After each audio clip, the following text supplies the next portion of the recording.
It's been a difficult time for us, mostly starting with me getting sick for over 2 years. So we started struggling financially. The stress of trying to figure it all out, in addition to monitoring our health, because both of our health issues are bad. And we did it the day after Thanksgiving.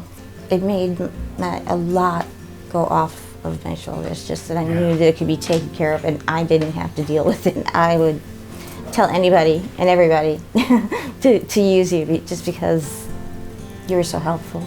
We're so trustworthy and genuinely honest and really caring. I mean, Trevor would check in just to see how we were doing, Yeah. So I really, really appreciated everything that you guys done for us. Thank you, I'm here. Thank you.